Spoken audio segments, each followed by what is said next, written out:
तुम तो जूता बनाने वाले हो, पहनने वाला मैं हूं और मारने वाला भी मैं हूं। तुम कैसे जूते मार सकते हो? तो जूता मारने का अधिकार सिर्फ हमको है। तुम अगर जूता ले आओगे, वही जूता हम तुमको मारेंगे।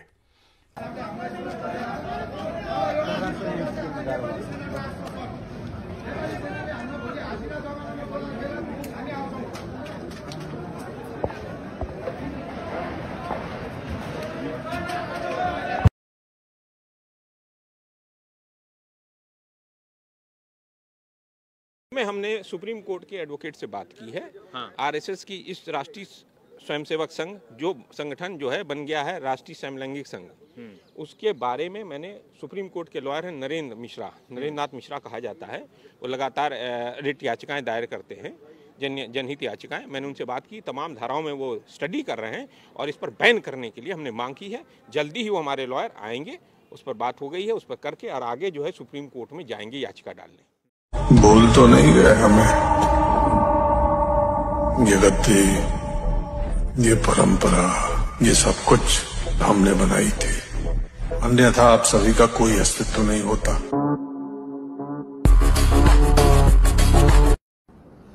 तो मैंने सोचा कि आज आपको भारतीय जनता पार्टी के सेवानिवृत्त आतंकवादियों से परिचय करा दूं। बीजेपी के रिटायर्ड टेररिस्ट जो इस वक्त और समय समय पर बीजेपी जम्मू कश्मीर के पदाधिकारी हैं। मैंने सोचा वो आपको जानकारी में होना चाहिए कि राष्ट्रवाद का ढोंग पीटने वाली, ढिंढोरा पीटने वाली, ढोंग करने वाली भारतीय जनता पार्टी और इसकी असलियत क्या है आपको जानकारी होनी चाहिए कि इनका दोहरा चरित्र कैसा है, बात क्या करते हैं और हकीकत में क्या है। तो मैंने सोचा कुछ रिटायर्ड टेररिस्ट जो है उनकी सूची आपके सामने मैं पढ़ दूं। अब्दुल रहमान लोन है ये पाकिस्तान में प्रशिक्षित आतंकवादी हैं। कुपवाड़ा के 1990-91 में इन्होंने पाकिस्तान से आतंकवाद का प्रशिक्षण प्राप्त किया। तो भारतीय जनता पार्टी ने कहा अब तुम सबसे उपयुक्त और अच्छे व्यक्ति हो, तुमको हम कुपवाड़ा डिस्ट्रिक्ट का प्रेसिडेंट बना रहे। Abdul Rahman loan, retired terrorist और कुपवाड़ा का भारतीय जनता पार्टी का जिलाध्यक्ष। फैयाज अहमद नजर, यह भी पाकिस्तान प्रशिक्षित आतंकवादी है।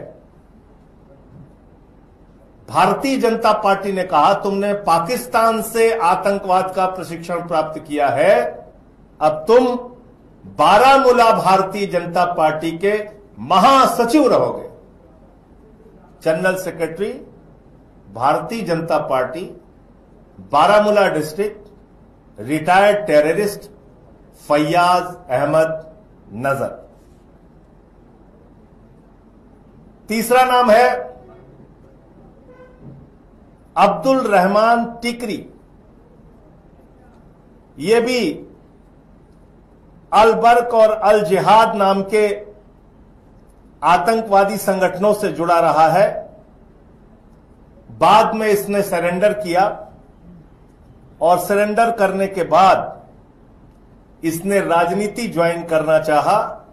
तो भारतीय जनता पार्टी ने कहा कि तुम दो संगठनों में, आतंकवादी घटनाओं में, आतंकवादी संगठनों में, तुम दो संगठनों में काम कर चुके हो, तुम हमारे लिए सबसे उपयुक्त और अच्छे व्यक्ति हो और तुम्हें हम बांदीपुरा डिस्ट्रिक्ट का प्रेसिडेंट बना रहे हैं। Bandipora, Abdul Rahman Tikri, retired terrorist, district president Bandipora. आगे का नाम है अब्दुल मजीद मीर। अब्दुल मजीद मीर ये पाकिस्तान प्रशिक्षित आतंकवादी है। 1990 के दशक में इसने पाकिस्तान से आतंकवाद का प्रशिक्षण लिया। मोदी जी की पार्टी भारतीय जनता पार्टी ने कहा तुम सबसे उपयुक्त व्यक्ति हो, और ये बीजेपी का काउंसलर है, वाइस चेयरमैन है गांदरबल म्युनिसिपल कमेटी का, vice chairman Ganderbal municipal committee Abdul Majeed Mir, retired, प्रशिक्षण प्राप्त, पाकिस्तान प्रशिक्षित आतंकवादी संगठन से प्रशिक्षण प्राप्त। बशरत मजीद मीर, इन्होंने 2001 में आतंकवाद का प्रशिक्षण पाकिस्तान से प्राप्त किया। भारतीय जनता पार्टी ने इनको कुपवाड़ा जिले का मीडिया का हेड बना दिया। बीजेपी ने कहा तुमने पाकिस्तान से आतंकवाद का प्रशिक्षण लिया है 2001 में, हमारे लिए सबसे अच्छे व्यक्ति हो, तुमको हम डिस्ट्रिक्ट मीडिया का प्रेसिडेंट बना रहे हैं कुपवाड़ा का। बशरत मजीद मीर, बहुत आराम से मैं एक एक नाम पढ़ रहा हूं। अब एक अगला नाम है गुलाम मोहिद्दीन सूफी। ये लोकली ट्रेंड मिलिटेंट है, लोकली यानी स्थानीय स्तर पर प्रशिक्षण प्राप्त आतंकवादी है। 1990-92 के दशक में तो इस रिटायर्ड टेररिस्ट को भी बीजेपी ने बारामूला डिस्ट्रिक्ट का प्रेसिडेंट बना दिया है और राज्य की वर्किंग कमेटी का ये मेंबर है। जावेद अहमद मीर, ये भी रिटायर्ड टेररिस्ट है और ये बीजेपी किसान मोर्चा का वाइस प्रेसिडेंट है। कुपवाड़ा डिस्ट्रिक्ट का प्रेसिडेंट है। जहूर अहमद शेख, ये पाकिस्तान प्रशिक्षित आतंकवादी है और ये जिला पंचायत का चुनाव भारतीय जनता पार्टी के टिकट पर लड़ चुका है। गुलजार अहमद मलिक पाकिस्तान प्रशिक्षित आतंकवादी है और बीजेपी माइनॉरिटी मोर्चा कुपवाड़ा का प्रेसिडेंट रहा है। फारूक अहमद खान, ये पाकिस्तान प्रशिक्षित 90 के दशक में पाकिस्तान प्रशिक्षित मिलिटेंट है और श्रीनगर म्युनिसिपल कॉरपोरेशन का चुनाव लड़ चुका है। मोहम्मद अशरफ हजम अशरफ आजाद, यह स्थानीय स्तर पर 1993 में प्रशिक्षित मिलिटेंट है और मुस्लिम बीजेपी मेंबर्स इन कश्मीर, और ये उनकी पार्टी में है। फिर से इसका नाम पढ़ दे रहा हूं, मोहम्मद अशरफ हाजम।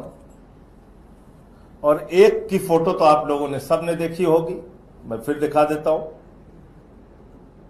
वो फोटो तो देश के गृह मंत्री के साथ ही आपने देखी होगी, फिर से मैं दिखा देता हूं। तो आज मैं चाहता हूं कि सारे मीडिया चैनल ये खबर दिखाएं और पूछें कि ये जो व्यक्ति है ये लश्कर का टेररिस्ट है, तालिब हुसैन शाह। तालिब हुसैन शाह जो लश्कर का टेररिस्ट रहा है, ये बीजेपी माइनॉरिटी मोर्चा में आईटी सेल का प्रमुख है और इसकी तस्वीर आप देख सकते हैं, किसी और के साथ नहीं, भारत के गृह मंत्री के ठीक पीछे खड़ा हुआ है। भारत के गृह मंत्री के ठीक पीछे खड़ा हुआ है। तो शायद कहीं से उनको जानकारी मिल गई होगी कि मैं ये भारतीय जनता पार्टी के रिटायर्ड टेररिस्ट की सूची देश की जनता के सामने रखना चाहता हूं, इसलिए उन्होंने कल की मेरी प्रेस कॉन्फ्रेंस नहीं होने दी और मुझे हाउस अरेस्ट कर लिया। यह है बीजेपी की असलियत। इनके लिए ना राष्ट्रवाद है, ना देश है। कोई भी व्यक्ति इनके पास चला जाए, मैं तो बार बार कहता हूं, सिर्फ दाऊद इब्राहिम का बीजेपी में शामिल होना बाकी रह गया है। बाकी इनको किसी से भी परहेज नहीं है। किसी को भी अपनी पार्टी में शामिल कर सकते हैं और दूसरों के ऊपर सवाल उठाते हैं, दूसरों की राष्ट्रभक्ति पर सवाल उठाते हैं। लोकतांत्रिक तरीके से, संवैधानिक तरीके से चुना हुआ विधायक है मेहराज मलिक और उसके खिलाफ जो कार्रवाई हो रही है उसकी लड़ाई हाईकोर्ट से लेकर सुप्रीम कोर्ट तक और सड़क से लेकर सदन तक आम आदमी पार्टी लड़ेगी। मुझे इतनी बात कहनी थी। आपका कोई प्रश्न हो तो आप पूछ सकते हैं।